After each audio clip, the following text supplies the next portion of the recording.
Hi, guys. How are you? Hi. Welcome to the love letter number 35. 35, if you can get your head around that. This week, well, today in Sydney, we have had a reprieve from the dreaded wet weather that we've been experiencing for the last few weeks. So I'm sitting outside for the first time in a long time.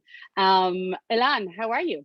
I'm great. Purim's coming up, so as you can see, I'm dressed really normally. This is what I wear when the sun comes out, obviously. We are also joined by the magnificent Erin Rosenberg, Hi. and she's here to talk to us about the Jewish International Film Festival, which we'll get to in a minute. But first, Andrina, Purim's coming up.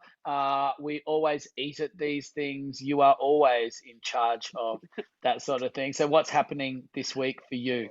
Well, Purim is always about the hamantaschen, and everyone who follows us will know I am not a sweetheart. I'm very much a savory bird. So, in this week's newsletter at Addie's Table, we are focusing on hamantaschen, but we're also focusing on how you can do your hamantaschen in a savory way as well, which is quite nice. Wow.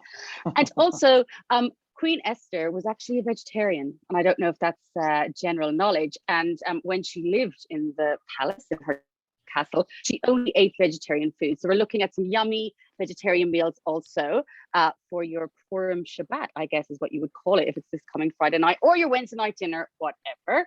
So the food is very much Purim. It's very much hamantaschen, but we have other exciting things in the newsletter as well. Including where you can celebrate Purim around the world. In Sydney, we are having a masquerade ball at Emmanuel Synagogue, which a very well-known musician who I'm quite friendly with is playing on that night. Ilan, you're going to grace us with the glass breakers and give us a good old mighty night there. So Purim in Sydney is lit up, and we've got some other things around the world as well. But to our main event, Erin, I'll let you and Ilan talk. Yeah, so Erin, you are here to talk about this incredible program at this year's 2022 Jewish International Film Festival that Dunera.com is so happy to have you here to talk about. I've looked at the program and there are some unbelievable films that everyone can catch at Randwick and elsewhere, which we'll go into. A couple of them, I must say, look incredible. The Helmut Newton, Bad and the Beautiful, the Hallelujah, the Leonard Cohen, A Journey, a Song, looks magnificent. We're all big Leonard Cohen fans here. And also, I'm very interested about Miriam, is it Halfie or Chalfie? Chalfie, yeah. Chalfie. So she was a female sculptor who was a pioneering force in a very male-dominated art industry in Israel to become one of Israel's most admired sculptors. So you've got fantastic, obviously, fiction films happening, but these are non-fictional. These are documentaries that are happening too. It just looks like such a big cross-section of films. We're really excited. Absolutely. I mean, year on year, we generally have a 50-50 split between documentary and fiction films. Our docos really are my favorite part as well. I love documentary cinema. And as you say, there's such a wide range of subjects that are covered. I mean, those you've mentioned, we've got another doc called Dirty Tricks. That's actually one of our top selling films. And that's about competitive bridge, which you wouldn't think is like the sexiest topic in the world, but it's a thriller, like it's a true crime thriller documentary about bridge. And it's one of our biggest selling films. So not what you'd expect, but the documentary world is full of surprises, I suppose. Great. And before we go any further, just because this is all about live cinema. This is all about leaving the house, going into a wonderful environment of a cinema. And where can they catch the films? So in Sydney, we're screening at Ritz Cinemas in Randwick and the Roseville Cinemas up in the north. And of course, we're also screening in Melbourne, we're in Perth, we're in Brisbane, and we're in Canberra as well. So it's a national festival. Fantastic.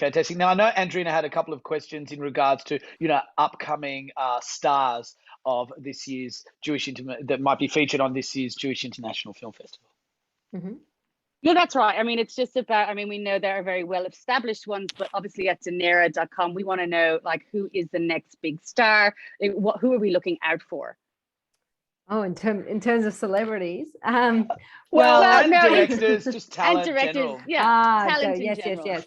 Let me. I've got my program here. So wonderful. let me just And for while 1 she's second. looking, everyone, you can get to see the program on, is it jiff.com, is it? Correct. Great. .com.au. Guys. So head there now while you're listening to this. You know, you can have another screen happening Absolutely. at the same time. So if you're sick of us, just go to jiff.com.au. I mean, a good example of, he's an established star, but sort of more up and coming in the English language kind of world is Michael Aloni, who many of you will know from Shtizzle. He's actually in a couple of films we're presenting at the festival, one of which is The Beauty Queen of Jerusalem, which is our closing night presentation. It's actually an Israeli series, a bit soap opera-y, a bit kind of bit sexy. That's a closing night film. And he's also in Plan A, which is an English language film. So, you know, he's not speaking Hebrew. It's a little bit different, but yeah, he's, you know, still as gorgeous in that. Yeah, in that I'm film. like literally Everyone's a big one of Michael his Aloni biggest fan. fans. Like, Yeah. I'm very excited about young Michael. We Yeah. love Michael. We do love Michael Aloni. And what's another? We've actually got a film that is written, directed by, and stars Billy Crystal. I mean, he's not an under the radar guy. He's a very well known. But that's definitely beloved something guy. for our audience to look forward to. That's absolutely. fantastic. Yeah. And that's one of our lighter films as well. It's a comedy. So wonderful. So good thing about the festival is that they're not one-off screenings. You know, if you miss the screening early on the festival, you can always catch it later on, because some of these films are screened 6 to 10 times. I don't know how many. It doesn't matter. Just everyone get there. And thank you so much, Erin. It's been wonderful. I hope Dunera.com can help out the JRFF anytime. Like, we're here for you. So, Andrina, any last words? It's been lovely again to have you all here. I always have last words. There's always many last words. As usual, it's beautiful to connect with everyone every week in our love letter. I'm looking forward to see Hallelujah next Wednesday night at Roseville. And I love how, you know, a lot of times these film festivals aren't in the big, you know, cinemas. They're in those beautiful small ones like the Ritz, like the Roseville Cinema, and it really brings you back to those lovely theatre days. So I'm very excited for next week. But I know the Bridge one is going to go down very well, because my father-in-law plays Bridge, and it is a very seedy world. Lots of sort of things going on. So, you know, it's about time the lid was blown on Bridge. So, yeah. Look, while we're talking about fathers-in-laws and family, my parents did go and see Man in the Basement, and they said it was fantastic. It's a French film, and there's all this dark stuff that happens, and it's very interesting metaphor on anti-Semitism in France. But everyone, get there. Thank you, Erin. Thank you, Andrina. And from Dunera.com to everyone out there, again, welcome back and welcome home. Have a beautiful week and happy Purim. Enjoy your Hamantaschen. Bye.